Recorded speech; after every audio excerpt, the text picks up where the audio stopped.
biyya keessaaf biyya laalla ciiftanii kan daawwattan jaalatamtoota daawwattoota qophii keessummaa Oromiyaa Miidiyaa Neetwoork waggoota 5 dabraniif Oromiyaa Miidiyaa Neetwoork agundaa jalqabe jechuu kiyyaa qophii keessummaa Oromiyaa Miidiyaa Neetwoork tanarratti qondaal mootummaa jaarrolee biyyaa abbootii gadaa namoota siyaasaa warroota Oromoof waan adda adda ba'an isanii dhiyeessaa ture qophii tananillee eegee Oromiyaa Miidiyaa Neetwoork dabalame waggoota tokkoof wayiif sagantum kan isan dhiyeessaa ture qophiin kunam namoota gargaraa dabalataa waan ufi daruu jirruuf maqaarra jijjiirruuf murteessina jira maqaan sagantaa keessummaa qophii keessummaa Oromiyaa Miidiyaa Neetwoork armaan duuba dhaddachi dubbii ta'eera dhaddachi dubbii jechuun murtii irra fudhatamee murtii kennuuf asin filnu garuu namoota siyaasaa jaarrolee biyyaa abbootii gadaa qondaaltota mootummaa namoota waan isaan irratti uummati baay'inaan mari'atan arma finnee in qorannaa waan irra dhageenye ammoo murtee uummata dhiyeessan qorannoo teentardhaa namni ittiin jalqabsiifnu artist Hacaaluu Hundeessaa Boonsaati. Hoggalaaleetiya farda siidaa katanii siidaa dabalee suuri hoggalaaleetiya ergaan daangeessanii barrii ture hoggalaaleetiya waddeessi jiraa gubee amborraa calaqqisi hoggalaaleetiya narraa fagaatte jedhee siyaaduun kiyya yoo mafe maada nafee maada nafee aga daane maada nafee caccabsee nyaatee lafee anin jiru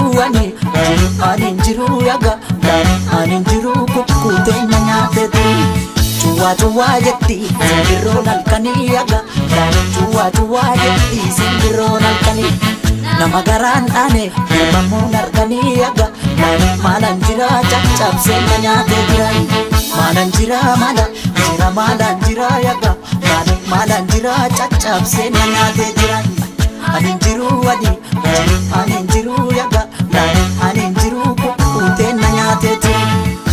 Kote nami chisanii darbatee aga kote nami chisanii darbatee rafeen buluu namni waanuma abdatee aga maalan jira caccabsee.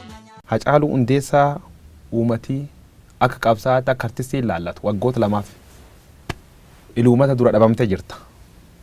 Daawwattoota yookaan jaalattoota keetii maal jette eessa turettaan? In dhabamne amaan koo dhabamu Oromiyaadhuma keessan jira. Tarii erga waggaa lamaan asii akkuma beekamu ergan singilii jirraa jedhu gadhiiseen dura welluudhaan hin dhufne kanaan ala miidiyaa garaagaraa irratti bifa intarviitiin mul'achaa ture komii uummatarraa dhufu kana sinuman beeka maaliif wallee isaatiin waanuun hin jennedha. Inni immoo hojii dhumarra jira stuudiyoo keessa jira malee wanti hin baane hedduu jira ittuma jirra. Atujii jirta ammoo namootni waan gargara odeessaa turanii artist Hacaaluu Hundeessaa artistii gurguddaa qabu brand of dandeet build gootee jirta sirba keessatti maalan jirra achumas qeerroo jirtu tanfaan beekamta maqaan sun miidiyaalee hawaasaa gubbaa jijjiirame qeerroo jirturraa gar feerroo bittuutti Hacaaluun jijjiirame jira jedhan. Hacaaluu Hundeessaa feerroo jalqabde. Qeerroo jirtu jedhe malee feerroo bittu hin jenne. Eeni biizinasa keessa galuun koo erga waggaa lamaan asii kana akka ajaa'ibaatti ishuu ta'ee gaafa haasa'amu dhagaa ture. Hojii aartii kanaan beettee akka biyya kanaatti namni successful ta'ee jireenya ofii mo'ate nama muraasa beetta. Keessattuu immoo karaa artistoota Oromootiin yoo dhufte kan maqaa qabsoo Oromootiin dhiibamee roorrifamee dadhabee karaa Keeniyaaf karaa Sudaan baqatee biyya hambaarra jiru paartaayimii isaa muuziqaa hojjeta malee fuultaayimii muuziqaa hojjeta illee hin jiraatu biyya Faranjii keessatti artistoota gameeyyii hedduu beeka. Isaan carraa argataniin achitti jireenya ofii carraa ittiin mo'atan argatan malee kan biyya keessa jiru agartee gadadoo hamaa keessa akka inni jiraachaa ture waan dhokataa miti. Artistoota Oromoo isa qabsoo Oromoo utubuu keessatti gahee qaban miti. Warruma afaan ittiin sirban kun biyyattii kana keessatti carraa argatee sirni ture isaaniif opportunity garagaraa uumeefillee industirii muuziqaa biyya kanaa keessatti akkaataa itti jireenya kee ittiin mootu kasii goosusuu miti. Kanaaf ani waa baay'ee argaa guddadhe waan ta'eef ani numaayyuu nama carraa qabu. Erga waggaa lamaan asii Oromoo wal taate jedhee yaadee ture beekta. Maaliif jennaan qabsaa'onni gameeyyiin ka biyya alaallee jiran ka biyya keessallee jiran waan amma dhufe kana qabsoo uummanni itti cichee waggaa arfan keessatti tokkummaadhaan jijjiirama fide kanarratti dhaabbileen Oromoollee hayyuun Oromoollee wal ta'e tokko ta'e Oromoo ceesisuuf deema jedhee gatee yaadeefi qilleensa jidduu kana keessatti maal hojjechuu qaba jedhee yaadeeni. Baankii hojii gamtaa Oromiyaa obbo Dirribee beektala. Namni sun nama seenaa qabu beekta, nama Oromummaa isaa qabatamaan nama raawwatu. Isa dhaaduuf miti. Namni sun innaa wayyaaneen jirtu san koonsartii hojjechuu qaba jedhee ispoonsara gaafan gaafadhu. Abbootii qabeenyaa dabalatee dhaabbilee kaampaanii Oromoo amma maqaan dha'u baankii hedduu jira. Gaafan propoozaala galchu guyyaa lammaffaatti warra qircaata keessa gaarbeejii keessa gatan beette sodaatanii jechuudha. Inni garuu yoo hidhame illee nan hidhama. Meeqa barbaaddaa naan jedhe amma dandeessu ispoonsara na godhin jedheen. Obbo Dirribeen miliyoona 2 walakkaa naa eeyyame yoo hidhame illee nan hidhama jedhee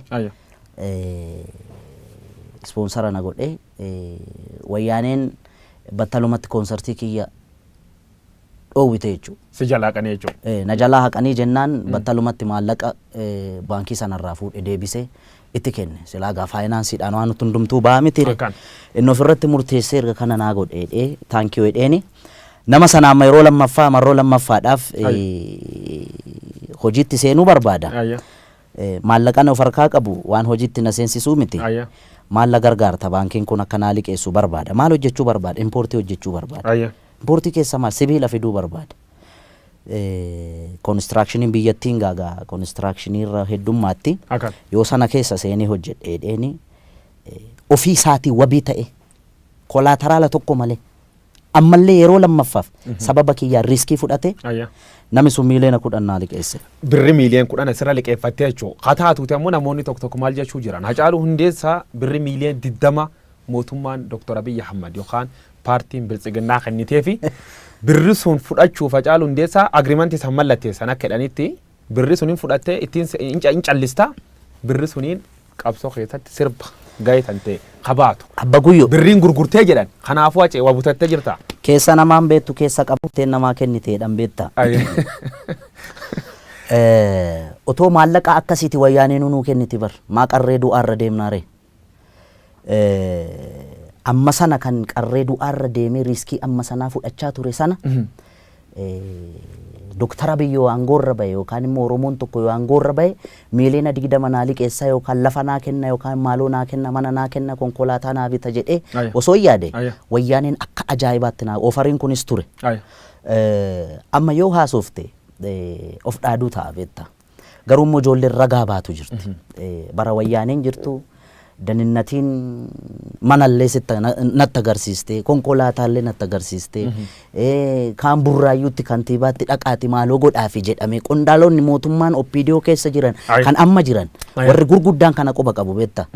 Yeroo sanallee nama dide amma akkamitti namummaan Dr. Abiy isa biteera naan jedhe inni faddaala ture jidduutti dallaala ture parsantii meeqa argate gaafa na gurguru.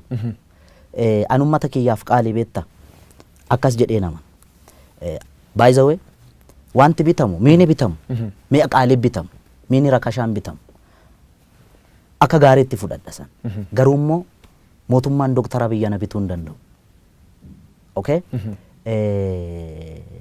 Yookaan oppiidiyoo dhaabni kamu yoo sammuun kiyya na ajaje malee biltsiginnaa jedhe dhaaba Oromoo warra mormu kamiyyuu keessa jedhe namni tokkoon yoo fedhiin Hacaaluu yoo keessi Hacaaluu murteeffate tole jedhe malee asiin miti asiin na murtaa. Keessa Hacaaluu tol jedhe. No. Akkamit tol jedha. Ulfa- Warri biltsiginnaani Ayya. gadi baanii Ayya. Hacaaluu binnee turre. Ayya. Agriimantii akkasii waliin qabna. Akka inni afaaniin hin dubbanne kana goone irra jedhanii gadaa baanii haa dubbatan. Har'as borus warra mootummaa biyya bulchuu miti bar. Ayya. Warra mormutti illee qeequudhaa duubatti nama hin deebine. Midhaaddu kan callasiin hin jedhan Hacaaluu Hundeessaa konkolaataan inni ofiyyuu mootummaa kennee fi lafallee manallee dhuu qabaachuu dubbatan. Mana dhuu qabdaadhaan Hacaaluu mana gam qabda. Alam ganaattan jiraadha isin kiraa keessa jiraadhan almost mana kireeffadheen jiraadha garuu ijaarrachuun koon oolu yoo rabbi jedhe Agamma man hin qabdu. mana hin qabu ani. Konkolaataan kan qabu. Konkolaataa amma oofu sana dura diyaaspooraan naa bite akkamitti naa bite an biyya kanatti beektaa eddan koonsartii hojjedhee maallaqa argadhee an albama kiyya hojjedhee waggaa lamaan booda biyya keessatti akkan hin hojjamne Hayya. hojjechuu qofa miti. Miidiyaa TV Oromiyaa irratti illee akka sirbi koo tokkichi hirran dabarre uggurame carraa Ameerikaa ittiin bahu argadhe Ameerikaa, Awurooppaa, Kaanaadaa, Awustiraaliyaa irra deemee uummanni biyya alaa jiru naafaa jiraatu. Baay'izawee kadhaa miti kanan deeme biyya alaas Ayya. dandeettii kiyyaan nan deeme. Akka. Uummanni koonsartii kiyya seene Hacaaluu gargaaraaf osoo hin ta'in Hacaaluu waan jaalatuuf Hacaaluudhaan intarteen taana jedhee seene. Ayya. Ani immoo uummanni sun jaalala inni naa ibse hamilee inni naa kenne qofaa miti. Ayya. Maallaqa seenee kaffalee seenee na laale. Ayya. Kaanaadaa deemee tuurii otoo hin gochaa jiru asii biyya irraa natti bilbilan. Abbootiin qabeenyaa Oromoo gara nama 5 moo 6 7 ta'us danda'u beekan. Akkan. Maallaqa walitti buusanii sarpiraayizii na gochuudha Makiina kan sii bitan. makiinaa kana bitan. Hacaaluu Hundeessaa meeshaa birrii akkana fudhatee mana akkana qabaa waan akkana mootummaan tolchee fedhee oloolii miidiyaa hawaasa gubbaa bal'inaan sir deemu quba qabaachuu natti himtee turte. Namni gariin agartee taargeetii inni barbaadu keessa yoo ati seenuu fi baatte Ayya. waan barbaade jechuu danda'a. Ololli kun eessaa kaate beektaa? Ayya. Warruma qaama mootummaa keessaa baate. Ololli kun. Ayya. Okay? Maal kaayoonis duub jirtu. Kaayoon si duub jirtu gaanii yoo yaadu tarii warra mormuuf itti fakkaachuu danda'a. Maaliif jennaan waan hin calliseef. Achi keessa taa'ee fudhatama yookaan jaalatamummaa uummata bira qabdu kana qaamni dhabamsiisu achi keessa jiraachuu danda'a. Ka mormu keessas hin jira, ka biyya bulchuu keessas hin jira. An kana sirriitti quba qaba beektaa.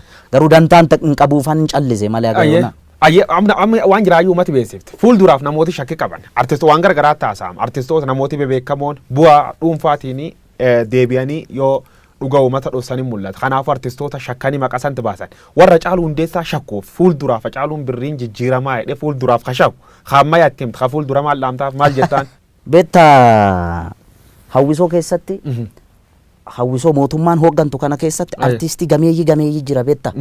Ka sagaleen ajaa'ibaa. Biftuu Oromiyaa keessa jedhe burqaa burraayyuu jedhe hawwisoodhuma mootummaan akka aadaaf turizimii of jalatti qabate artistoonni achi jalatti jiran hacuucamaadha beektaa. Artiin muudii barbaada. Artiin ayyaana qabdi beektaa. Dabballeen gaafa kana godhi gaafa misooma irratti sirbi gaafa maaloo irratti sirbi gaafa maaloo irratti sirbi gaafa siin jettu ati artistii miti beektaa. Amma wanti nurratti raawwatamaa jiru maal akka ta'e beektaa akka dabballeen oppiidiyoo kanaan dura biiftuu Oromiyaa gochaa turte. Biiftuun Oromiyaa keessatti artistoota otoon sii waami sagaleen isaanii kan si boochisu baay'ee jira beektaa. Kan achi keessaa ba'anii guutuu biyyattii irratti beekamuu danda'an addunyaarra deemanii waa meeqa hojjechuu danda'an kana dabballeet isaan hooggan. Har'a waan ta'e yookaan eebbi waan ta'e yoo jiraate achirratti waa'ee misoomaa irratti waa'ee yookaan maal irratti jechuun waan ati irratti sirbitu hawwisoo keessatti dabballeetu sii kalaqa malee akka artistitti sii miti. Artistiin immoo miira hawaasa bal'aa miira hawaasa miiliyoonaan lakkaa'amu bakka bu'ee hojjechuudha qaba malee miira murna tokko kan mootummaa biyya bulchuu miti yookaan kan mormuu miti. 2015 gubbaatti maal anjiraan bahe akka inni warra faranjootaa jechuu sirbituun irratti uummata biratti fudhatama guddaa argatte. Achuma qabsoon Oromoo jalqabdi. Qabsoo keessa waan hedduu keessa dabartee ijoolleen fuul sibeesii dubbatte. Gizee miilinee madaraash yookaan galma barkumee guddachaa sirbit suni madaraka irratti gizee seentuuf gizee buutu maaltu si qunna? Akkuma beektu sana an emotional ture. Aya. Gara Harargee kana deddeebi'aa ture uummata keenya laaluudhaaf. Yeroon deddeebi'u sanatti bara jireenya koo keessatti akkasitti abdii kutadhee hin beeku. Maaliif waan wayyaaneen uummata keenya irratti raawwachaa turte sana argee walaloo sana akka jirutti Direedawaatti hin barreesse harka caalaa jechuudha. Addisuu Araggaa kun natti bilbilaa ture. Aya. Qophiin akkasii kun jira hin jira laayivii darbaan jeen addunyaatti darbaa naan jeen addunyaatti darbaa ayyee sanarratti hundaa'ee barreesse jechuudha. Erga addunyaatti darbe. Okay.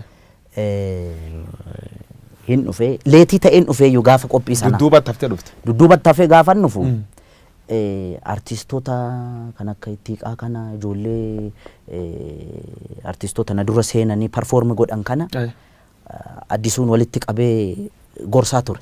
Gorsaa kam gorsi? Yoon dhufu Hacaaluu dhufte kottu ati sillaan jedhee asitti galii walitti qabuuf walitti dhufne malee protestii garaagaraa agarsiisuuf miti. Kanaaf kaayyoon nuti dhufneef galii walitti qabne uummata keenya buqqee utubuudha. Kanaaf iddoo kanatti ijoolleen mormii fincila diddaa gabrummaa kana agarsiisaa turan fakkaata. Alleetii ta'ee dhufe siin jedhe. Hayyee rakkoon hin jiru hin jedheen. San booda annan seene maaliif akkuma dura siin jedhe sana waanan sirbu. Waanan sirbu guyyoo waariyoo yookaan dabballee mootummaa yookaan miti mootummaa inni joo waan akkasii miti kan naa filatu ana. Ergaa Hacaaluu waltajjii irratti dabarsu san qaamni hin barbaanne yoo jiraate Hacaaluu waamuu dhiisu. Erga dhufe garuu Hacaaluu waan gochuu qabu Hacaaluu qofaaf dhiisu. Waan akkana sirbidhanii sitti himan isaan? Isaan yeroo sanatti sirbi koo jirraa ka jettu sun baatee turte. I think sirba biraa eegan. An baandiidhaan akka geerarsi seenu godhe. Walaloo sana fayyadamee miirri anarrattis uummatarrattis argitu sana waan yeroo sana fakkaatu ture. Yoo sana emotional ta'anii namoonni sintineedhaan ibsaan addaan citee security'n backstage natti marsee sana booda Shimallis dhufee ofitti naqabe. Addisuun dhufee innaa waltajjii irra baatu ati maraattaa hinaan jedhe namni rifateera. Shimallis ofitti naqabe erga goote bagatti cabsite naan jedhe. San booda suutuma suuta warra ijoollee suufii uffattu kun meeshaa shugguxii qabatanii backstage natti raran. Natti marsanii kana booda nutu si fudhatee deema rakkoo jiru wajjin jirtaa jedhan. Rakkoon jiraatee jiraanne handantaa kiyyaan turre yeroo sanatti. Baay'ee dhiphatanii konkolaataa kan kee fudhattee deemuu hin dandeessu jedhan. Backstage karaa ittiin baatu Miilineem Addaarash gaafa deemu namoonni qawwee qaqqabatanii dhaabbatan arge waraana. Federaalirraa? Federaalirraa.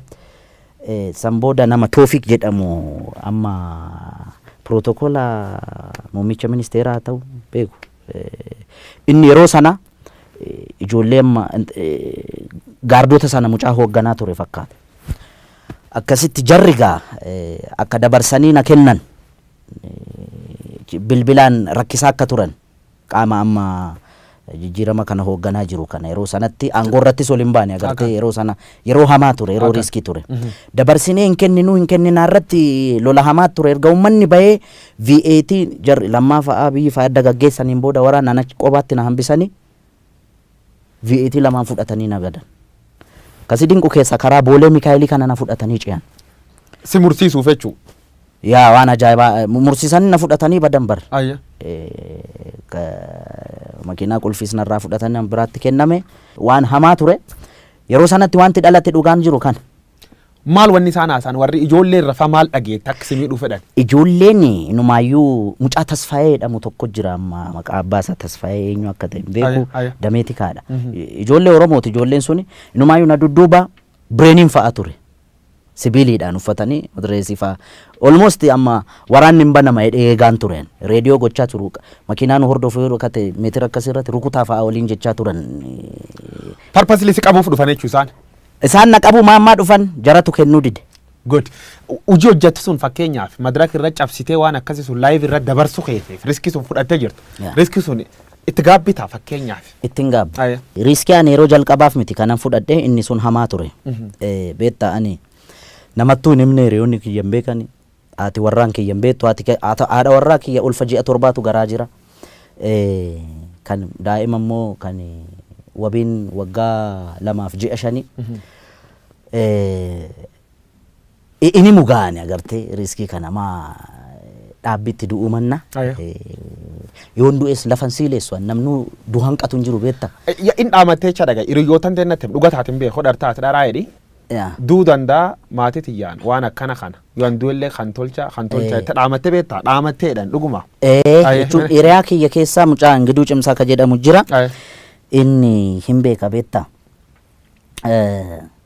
jechuun akkuma qoosaa godhee ittime waanan ani akkuma siin jedhe sana biyya alaa kana deddeebi'ee hojjedhee dhufe kana manatti ijaara jedhee lafa bibbite tokko jira alaqa kiyyaan isaan yoo wanta akkasii uumame just kana godheedhee an qaama kiyya dhiqadhee rifeensa ofirraa ciree qaama kiyya guutuu dhiqadhee dhufe agartee milkaa'es gala jettee yaaddugaa yoo kun ta'e haa ta'uu baate riskii ani gaafan fudhadhu ofittuun himu namuu kutannoo hamaa keessa ture waan ta'eef yeroo gaarii carra qabeessas waan ta'eef malee nan nyaatama ture. Nyaatamte turte yaayyuu baafatti jijjiiramiin dhufee Abiyyi Ahmad faana angootti hin dhufan atammoo haasawa irratti bilisoomni jedhee Hacaaluu Hundeessaadhaan si duula turan Hacaaluu Oromoo isaati amma bilisoome gabaabsinaa deebis. An bilisoomeen jenne bilisoomne mitiin jedhe kanaan duras intervii Dajanee faana haasofne irratti dubbadheera mooneerra eenyuun TPLFin mooneerra amantus amanuu baattus daninnatiin wayyaanee finfinneerra makiinaan ani oofu taargaa wal fakkaatu silvarii kalarii wal fakkaatu faana ni hordoftee sadii taate tan buburste komishinar Dachaasaa Bitimaa amma komishinar jeneraal mangaagaa wayyaanee keessaa kan na baase isa otoo na qaban yeroo sanatti hidhaattuu nan geessan I'm sure Dachaasaa Bitimaa komishinar Dachaasaa Bitimaa yeroo san magaalaa Amboo keessatti isa ture jara kana qabe ka qabe daninnatoonni kun alaabaa baa'oo qabatanii boru akka jeequmsi ka'u waraqaa barreeffame maanfileetii qabatanii kaan hin facaasa halkan walakkaa kaan alaabaa baa dablisummaa Oromoo fannisa kaan footoo kaasa taargaa makiinaa fi jara yoo kana qabamte barsana Muktaar Kaddituu bulchaa ture Oromiyaa kan qabamte asii seetaappii mootummaan naannoo Oromiyaas hin beeka daninnatichi hin beeka gad ergee ana ukkaamsuuf jennaani jara qabee ukkaamsee mana dhaaka'e amante jarri gadhiisii hin gadhiisuu irratti waraana hamaatu ture yoo sana OMN illee gabaasee ture waan kana beekta yeroo hamaa hammaataa ture jechuudha yeroo sun nama akkasiin kun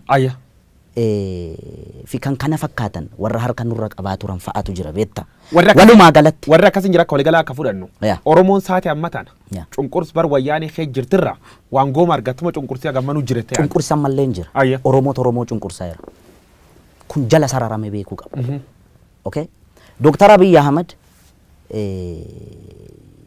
gaaffii Oromoon deebisne waan tokko saayikooloojii Oromoon eegne waan tokko miidhama Oromoo irratti hundaa'ee fedhiif dantaa Oromoo hin eegsisne waan tokko inni Oromoo miti waan biraati Daawud Ibsaan jaal Daawud Ibsaan bara hooggansasaa addi bilisummaa ummata Oromoo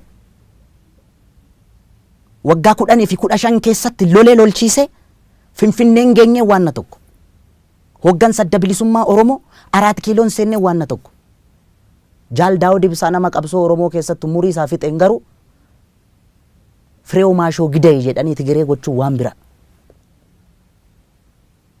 Balaa Zallaqaan Oromoodha jenneen nuti nafxanyaa faana kokkee wal qabna isa Oromoo keessaa ba'e in gadi ba'ee an Oromoo miti yoo jedhe okay namnumti wikinasii guyyoo waaree irratti arge inni Oromoo miti namni jedhu sun inni Oromoo ta'uusaa maaliin nu ibsa DNA isa kam sartifikeetii isa kam fuuldura nu qabeetu inni Oromoo ta'a walumaa galatti wayyaaneen ari'amteetti qabsoo ilmaan Oromootiin dhiigaan simbiloo inkaa salaamtaadhaan miti beetta oloodhaan miti ulfitti wareegameeti daa'imni waggaa 10 snaayipariidhaan mataan irraa faca'eeti waanan gammachuu qabu sitti fakkaata waan amma ta'aa jiru kana Oromoon du'aa jira inumaayyuu waa tokko sitti bara wayyaaneen jirtu sana Oromoon du'u kun dhageettii qaba ture amma dhageettiin qabu beetta maaliif seete Oromaa miti kaa kan nutu walajjeesaa jira Oromoo immoo maaltu isa dhibere Formaati maal? Furmaanni warri biyya bulchanis dhaabbatanii ilaaluu qabu. Warri qabsoo bilisummaa Oromoodhaaf falmaa jirra jedhanis dhaabbatanii ilaaluu qabu. Gaafa arbi walitti bu'u kan miidhamu marga jedhamaa miti. Wanti isaan beekuu qaban awwallaalummaa kiyyaan laale. Yoon illee badii qabaadhe naa of kalchan. Awwallaala nama baranne illee nama barnootaan fagoon deemne. Ogummaa rabbinaa kenneen ummata kiyya biratti jaalalaaf kabaja argadhe malee an beekaa ta'ee miti kan isaan gorsu. Isaan warra na dhalchan, warra daandii natti agarsiisan, warra wareegaman, warra aarsaa meeqa kaffalanii na dura waa meeqa ta'anii beekan. Garuu aga wallaalummaa kiyyaatti waan naa galte tokko kan kolfaan hin godhina. Amma wanti jiru maal akka ta'e beektaa guyyo xiiqii walitti qabate namu akka walitti dhiyeenyaatti wal ijaare tokkummaan inni waggaa 4 keessatti wareegama nama 5,000 olitti wareegne dhufeen kun bishaan dhuguu jira. Almost zerotti deebi'aa jira beektaa. Garan ka deebinu dhiyoo tana gaafiif deebii IBS irra gootirratti Hacaaluu Hundeessaa mallee waan dhibi dubbatee OBS irra gootirratti artistoota waliin warra Maqalee dhaqu Maqalee marii Maqalee akka completely hin fudhanne dubbattee turte. Wanni sun ammoo har'allee hin fudhanne. Mootummaallee dhaqeedhaan amma haasa'uu jiran. Maal jettaa waan Maqalee kanarratti? Argeera beektaa ani Profeesar Isqeel Gabbisaa fi Baqqeeyyi nama ani isaan arrabsuudhaaf miti nama deebiitti deebisuu danda'uudhaaf nama hamilee qabu miti beektaa. Nama akka malee jaaladhullee nama akka malee kabajullee dhugaa dhiigalmaan Oromootiin yoon dhugaa haasa'e gaafa waan kana haasa'u sammuu kiyyatti isaanuu yaadadhee miti. Qondaalli kanaan dura mormituu ture kaafaa amma oobkoo durii keessa ture namni wayii maqaa tuuta waan ta'e fudhatee achitti gaafa inni walgahii jara faana taa'u argee tanani sanarratti hundaa'ee haasa'e beektaa. Otuma immoo Baqqeenuu deeme Profeesaruu deeme fudhataman qabu na biratti. Jawaaruu yoo deeme maaliif naan jedhe tarii wallaalummaa kiyyarra madda ta'a garuu ammallee jarri nama gumaati Oromoo waliin walaloo Zalaalamaa Barraa tokko sii jedha waggaa 10 meeqan dura dhaggeeffadhe waan akkasii kun isa rakkiseetu beektaa. Akkamittiin caalee akkamittiin gurbaana dhaga'uu diddaa jedhe caalii sanyii dhiiraa caalii sanyii guddaa kan dur lammiin kee ajjeesee dibatee tufeen arraabne gafarsaan gaditti saawwaatti lakkaa'e yeroo yoo argatu raadiyoon sii waadee qawween sii akaa'e ammam lammii keetiin walii galtee diddee mana gumaalitti almahaa jedheetu afaan kottaafu kan 5 ta'ee dhufu jedhe. Kan 5 ta'ee dhufu. Kan 5 ta'ee dhufu. Mana gumaa lixuun akka sirna gadaatti akka namni qaamni irraa du'e tokkotti isaantu sin ajjeesneerra waggaa 27 kallattiidhaanis alkallattiidhaanis isin ajjeesneerra isin miineerra isin saamneerra Oromoo biyya abbaa keessan irratti akkas sin gooneerra nu of kalchaa jedhanii qeeshiif sheekii nutti erganii gara fuulduraatti akkaataa itti waliin buluu dandeenyu kanarratti kan Oromoo gaafatan isaan malee warra nuti isaan harkatti du'aa turre miti. Natti bilbilanii waa'ee kanarratti sii naan jedhe siyaasa keessatti naan jedhan diinni dhaabbataa fi firri dhaabbataa hin jiruu naan jedhan. Akkasii Dooktar Abiyyi sirrii dhaareen jedheen attam jennaan isa nafxanyaa faana isa hamannu kuniin jedheen nafxanyaa waliin ta'ee dantaa Oromoo kana nafxanyaaf dabarsee kennuu fi nafxanyaa waliin hojjeta hayyoota Oromoo ofirraa dhiibaa jira nafxanyaa ofitti qabaa jira inni jedhamu kun nafxanyaan diina Oromooti kaleessas diina Oromooti hardhallee diina Oromooti gara fuulduraattis diina Oromooti akka wallaalummaa yaada Hacaaluu Hundeessaatti. Hacaaluu 4 kiiloof sittu aanee jettee sirbite turte sirba kan kee qalammeessoo ka'ee irratti jirra oollee barii arguuf gara nu bal'isa yaanu jettee jirta oollee barii arguuf oollee barii sun arguu jirra geenne. Arginee turre. Ayya. Okay akkamitti argine seete akkuma dura siin jedhe irra deddeebi'ee akka hin taaneefi paaworii guutumaan guutitti kan of harkaa qabaa turte TPLF samma maqaleetti galtee qobaa kiyya miti OPDO waliin hin jira. Okay Jawaar Mahammad kana wallaalee miti kan Minisoota irraas dhufee bar qaamni amma aangoorra jiru kun akka wayyaanee faana ture kana wallaalee miti. Okay qabsaa'onni gameeyyiin hedduun kan biyyatti galan hin beekamu kan ilmaan keenya jedhaniitu. Okay itti fayyadamne garagalani nu qarqaaran qabsoo Oromoo kana galmaan gaani jedhamee itti waliin shubbisamaa ture bar akka ajaa'ibaatti machii hamaa keessa ture uummanni keenya hundumtuu. Okay sana booda ijoolleen ibidda baattee ijoolleen Oromoo lixaa fi kibba Oromiyaa kana keessatti gaafa mul'achuu calqabamu walii galteen dhabamaa gaafa deemu isa sanatu bal'atee dhufe sadarkaa kanarra gahe innis yaalan hayyoon Oromoos yaalan qaama biyya bulchaa jiruu fi ijoollee keenya sana faana araarrakki bu'umu yaalame sana keessa saayinsii sana keessa deemaa ture achi keessa seenee hin borcuan nama siyaasaa miti jidduu isaaniitti walii galtee dhabameen uummanni keenya sakrifaayii amma kanaa kaffalaa jira. Eenyutti gaafatamu kanaaf? Eenyutti gaafatama lachanu akka kiyyaatti mootummaa fi qaamni mormu. Qaamni mormu. Kanaafuu seena Oromoo sadarkaa Oromoon keessa jira kanaan fakkeenyaaf Oromoon saati adda naannoo jiran keessa naannoo namni keessa du'u jiru kanami baay'inaan keessatti dhabuu jiru Oromoo. Kan akkamitti ibsita akkamitti laata? Amma beektaa sana keessa seenee borcuuni tarii wallaalummaa kiyya kaasuu danda'a. Akka Oromoo tokkotti maaltu sitti dhaga'ame Hacaaluu Oromoodhaaf iyyaa turte yoo naan jette. Ijoolleen daggala keessa jirtus dhiiga kiyyaana. Okay gaafa isheen rukutamtee reeffa ishee Facebook irratti argu na dhukkuba keessa kiyya. Ijoolleen asii bobbaafamtee deemtu kunis maqaa seera kabachiisuudhaan Oromoo jarri walilleen booji'an beektaa yoo wal booji'anis akkaataa isaan disrespect wal godhan kana gaafa argitu Oromummaa keessi jibbisiisa beektaa. Oromoon Oromoo irratti dhukaasuu arguurra caala du'a wayya beektaa warri obbaafate warri du'e kun obbaafate. Warri dhume nu warra jiru lubbuudhaan jiru warra kana laalaa jirudha beektaa. Abiy Ahmad artistoota walitti qabee achirra waan tokko dubbatti.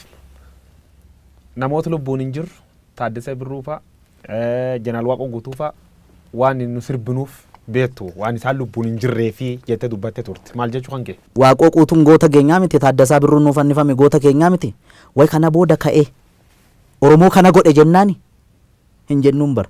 Kanaaf hin amannaa jechuudha. Kana booda ka'anii namni lubbuudhaan jiru beektaa seenaa hojjetes xureessuu danda'a. Seenaa namni seenaa xuraa'aa qabus immoo haareeffatee nama gaarii nama lubbuudhaan jiru abaaruufis hin rakkisa beektaa. Jajuufis hin rakkisa. Ka obbaafate amma laal Dr. Abiy akkuma filannoo irra bahe kun namni machaa hin jiru Bujii irra Boorana irra agaa Harargeetti irra agaa Wallaggaatti Wallagga irra agaa namni qawween dhayin hin jiru bar gaafa inni filatame. Ispeeshaalii naannoon ani itti dhaladhe kana. Booranatti illee namni dhukaasa akka ture quba qaba beektaa namni dhukaase bar gammachuu guddina. Dhukaasuu qofayyuu miti.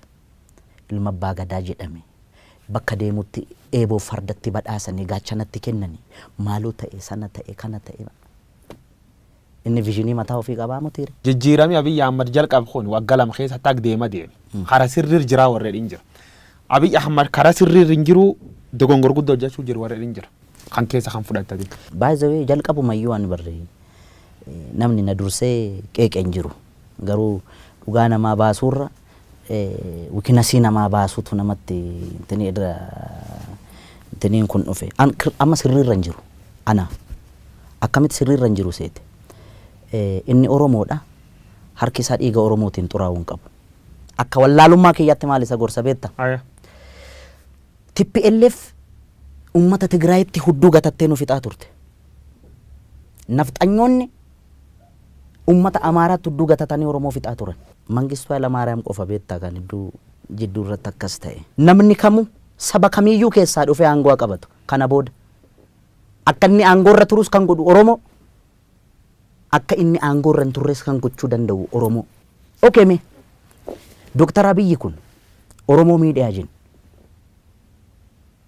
Dantaa Oromoos eegaa hin jiru haa jennu. Gaaffii Oromoos hin deebisne haa jennu. Fincillis ka'e, morminis ka'e, akka inni aangoo irraa bu'us godhame. Eenyutu morra kora Oromoo dhaabilee Oromoo keessa? Isa karaa nagaatiin dorgomu moo isa afaan qawweetiin lolu? Kamtu dhaqee achi qabata? Innis gaaffii biraa bara. Namoonni hedduun Abiy Ahmad nafxanyaan butamee jedha qabsoon isaa. Oromoon sirna kan keessa fayyadamuutu hin jirtu jedha. Oromoo waan adda waan fayyad qabdi. Baala gizee dhamte gizee du'aati illee attaak waan godhamtuuf. Warree baan deemaa beekta magaala kana keessa.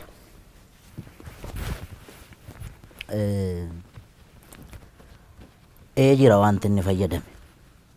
Abaarsa nafxanyaa fayyadameera. Inni mormuu maal gochuu qaba ture? Akkam gochuu qaba ture? Jarri akkatti isaan disrespect wal gocha ela maal seete beektaa guyyoo? Awwakkush naakkush jetti jarri. Waltuufi rakkoo hamaan kan jiru. Warra dhaaba siyaasa Oromoo kana oofan bira malee uummata bira miti. Dantaa wal dhabde isaanii kanaaf fayyadamtee gareen Habashaa yookaan gareen nafxanyaan Oromoo miidhaa jirti jechuudha. Of course amma walumaa galatti maal akka ta'e beektaa? Akka Dr. Abiy waraana isaa ajaje akka Jawaar ajjeesu yookaan qabsaa Oromoo hayyuu tokko akka ajjeesu nafxanyaan halkanii guyyaa irratti hojjechaa jirti. Gaafa muummichi ministeeraa waanuma xinnoo bar waan guddaa miti bar gaaffiin deebi'een jiru beektaami. Mee gara fuulduratti hin deebisan hin beenu gaaffiin Oromoo waan guddaan turre bar biyyattii kana keessatti akka arjummaa isaatti. Waanuma xinnoo waanuma Oromoo urgooftu kan yoo godhe qullaa sirbiti baatee bar nafxanyaan miidiyaa ishiitiin FM jiru hundi jechuudha. Yoo nagnoo waan isaan hin jedhiin hin jiran beektaa. Gaafa immoo inni xiqqoodhuma saayikoolojii Oromootti wanta buutu kana yoo godhe yeetimmi walad tini balinji la Itoophiyaan jedhanii tila hin bubbisu beektaa. Maal dookumantariin irratti hojjechaa ooluu miti. Maal anjira gubbaatti yaa galaaneetiyyaa ette fardi siidaa hatan siidaa dabalee sini ette wanni ette erga nu daangeessani barii turee bulbul farda badi Hacaaluu farda wanni farda waan fardaa sobtachi keessa waarke. Farda siidaa hataniidha. Farda siidaa hatani siidaa dabaleen sooree erga nu daangeessani barri turee bubbuleedha. Fardi siidaa dabalee sun farda Minilik irra taa'ee kunu amma suura ka'e san farda hatame beektaa. Eentati. Namicha nami hattuu humnaan qotee bulaa irraa fudhate beektaa.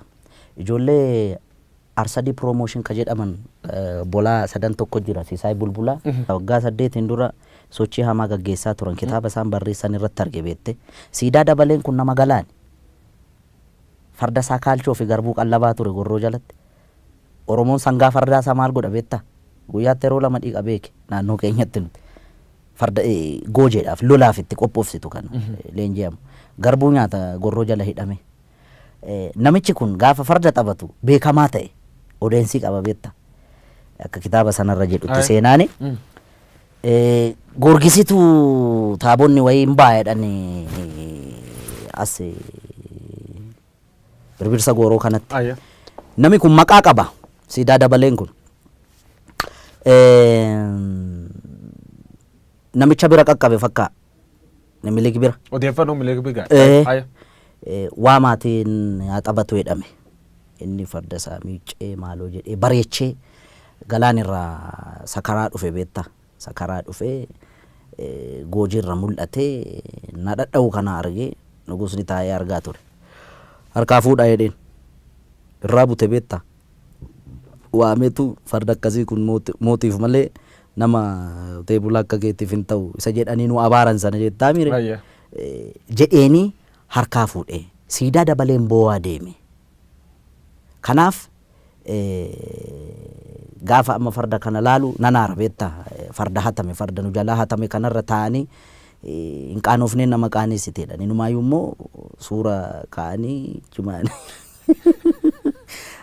Dhaloonni kun waa'ee farda kanaa gaafachuu qaba barbaachisaa taanaan beektaa. Aye. Fardi abbaa qaba beektaa. Aye. Warri Minilik leellisu fardi kasaati jedhu maal jettaan fardi kasaati inni fardumisaatiin dhufee. No inni calqaba harree yaabbatee dhufe. Gara Oromiyaa gaafa seenu seenaa jedhaa bara Hacaaluu miti kan jedhu. Seenaan immoo rirmi nyaatu beektaa. Seenaan seenaadha. Okay? Yaabbii fardaa isatti beekanni amma waa'ee Adwaa faana wal qabate. Warri lole kun tuulama kana fardaan dhaqee dhukkeerraa kaasee minni wotoorra ka'ee danda'a yookaan qabaniif ittiin deema ta'an beekamu. Ammas bari ijoolleen gaafa fakkeessitu siidaa isaa bukkeetti gaafa Adwaan kabajamu ijoolleen jijjirti farda jalatti qabanii kan deddeemu. Sangaa fardaa si jalatti hin qaban. Yoo yaabbii dandeessedha kan yaabbatu. Namoonni siidaan kun kajiganii jedha. Siidaan kun yoo jig. Fardi akkanatti fardi kan Oromoo. Fardi kan Oromoodha. Akkam tolcha. Farda akkamitti jigama. Akkam tolcha. Kajige yoo inni isaarraa jigsan malee. Okay gaa inni. Walumaa galattan fardi abbaaf deebi'uu qaba inni dhaloonni hin deeffata baay'ee. Anaaf sirratti hin ta'in malee inni waan hin oolle beektaa waan amma Ameerikaa kana keessatti ta'aa jiru beektaami. Akkan. Biyya qaroomte biyya guddatte yakkamaa beeke. Akkan. Minilik siif yakkamaa moo yakkamaa? Oh my God. Oh my God. Ani inni gaa reeffaa miirammaa ekeraadhanni. Jechuun seenaa rirmi nyaatu siin jedheera. Seenaan immoo dhugaa. Kan sobaa jedhu kan dhugaa jechuun akkamitti namni kana na godheera jedhee sobaan si himata. Nama lubbuudhaan hin jirre. Aannolee irratti kana godheera, calanqoo irratti kana godheera gaafa jedhamu. Aboo bara sana inni barkanaan mallatteessa jedhan. Warri harkaan mallatteessu warri maastarsaa fi digirii fi PhD qabu baran mallee ulfajjeesaa jira beektaami. Inni barsanatti doofummaa sanaan harma yoo mure harka yoo mure maal inti ni gaa doofaa waan ta'eef miti qotee bulaarraa kan farda hatu kan farda saamu walumaa galatti yakkamaa hamaa. Yakkamaa beeta mangisti keettee Oromoon lolti. Wanniin isa kasiidaan isa beeta mangistu kan palaasi mootummaa keettaa sun akkamitti ilaaltate? Maltee fi wanni sun. Rifadheeraan. Maaliif seete tokkoffaa ekeraa achi keessatti yaadannoo ekeraayyuu gochuun sirrii miti nama intini na yaadda'aaf wanni maaliif seete warra achi keessatti suurri isaanii bocame hundi garaagarummaa amma uumame sabaaf sablammii biyyattii kana keessatti roorroon ammallee hiikkaan arganne bar yakka isaan raawwatanii ni beekta. Okay? Dhimma godheef isatu beeka waan godheef garuu akka kiyyaatti ta'uu malle maaliif nama harki dhiigni ummata qulqulluu harka jiru ekeraa akkamitti yaadannoo gootee mana kee qarqara goota hin ta'u inni akka kiyyaatti gaa kun si gale. Dhubirratti saatiin qabnu waan deemuu jirtu fariifachuu jirra. Namootni hedduun hagammaa keessumaa warri sirnaaf xinyaa leellisan Hacaaluu Minilik difeend godhu namichi kun nama Itoophiyaa hooli waraanni inni Oromoo irra godhu waraan qulqullootaa jedhanii warri yaadin jira. Kanaaf deebiin kee maal? Qaamni miidhame immoo hoolii riveenji jechuu danda'a beektaa. Isaan sirrii miti. An kannaan galle silaa'oo isaan nabiyyii miti yookaan Iyyesuusii miti. Namumaa miti. Ummanni yakki irratti raawwatame yakkamtoota jedhee malee sabni isaa lafarraa dhumuu qabaa hin jenne bar ummanni Oromoo yakkamtoota yaa amma laal biyya faranjii kanatti gurraachannaa luka dhiqan argiteetta warri adiinam maal beekum abbootii isaanii yakka sana dalaga miti qaroomuun akkasii beeka wallaalummaatti itti taphataa bar. Odeeffannoo jajjabduu dhagaye dhossatante jechuun nama mormatiin ragaa waan qabuuf jechuudha. Hacaaluu Hundeessaa jirraa maalan jirraa amma immoo ees jirti sirbeer qopheesse obba'uu jiraa jedhan. Istuudiyoo kee jiraachuu iyyuu qub qaba. Hin mormatiin. Ati na basaasita jechuudha. Sin basaas dhugamuudhaan kan callaa onni naa dhugamuudhaan. Dhuga. Garuu hin baane sirboota hedduu hojjechaa jira. Rakkoon qabu waan ka'uu hundaaf ka deebii ta'uu hedduu jira. Guyyaan itti bahu gaa hin ba'a gaafa bahu. istuudiyoo keessa dhaqxee kan hojii hojjechaa jiru yoo quba qabaate akka biltsiginnaa birrii naan kennine akkamitti quba dhabde kanan qulqulleeffanne. Hacaaluu Hundeessaa boonsaa dhumirratti loqoda hangafa Oromoo kana jaaladha beekta akka booran ittiin haasa'u afaan kana baay'ee jaaladha. Inni biraan akkaataa itti dhiyeessitullee bareeda. Wanti hojjetamuu qabu karaa gama miidiyaa keenya miidiyaa afaan Oromootiin banaman hundi isaanii otoo tokkummaa Oromoo irratti tokkummaa ishii TPLF ittiin xiqqoo goone sanarratti otoo hojjetame. Ulfaadhi galatoomii Hacaaluu Hundeessaa dhumirratti addaan ba'uun dura sirbi tokko nu affeerte addaan baana. Sirba Hacaaluun nu affeer dhageen. Jirra jirra jirra jirra jirra jirra jirra jirra bullee barii arguuf garaa nu bal'isee yaanuyi yaanuyi yaanuyi yaawa irraanfachuuf. Yaawa irraanfachuu sirba Hacaaluu Hundeessaa jirraan irraa gallaa Hacaaluu Hundeessaa artist Oromoo beekamaa jir maalan jir ees jirte sirba dhuun dhufuu jira. Hacaaluu Hundeessaa hoomin rakkaat gamgamaan dhufee waan jira yaayuu darbatee qabsaa Oromooti artist Oromoo beekamaa biltsiginna irra birri fudhatedhaniin hin fudhannee yaayuu saniin jedhee waan jira Hacaaluu qorannee fuulduralleef gaaf inni sirba baas bal'inaa walitti deebinaa waan nu daawwattaniif galata qabdu. Sagantaan keen kun har'a irra jalqabee keessuma Oromoo miidiyaa neetwoork irraa gara dhaddacha dubbii jijjiirame jira anguyyoo waaroo obba jirma ture ulfaadha. Ace.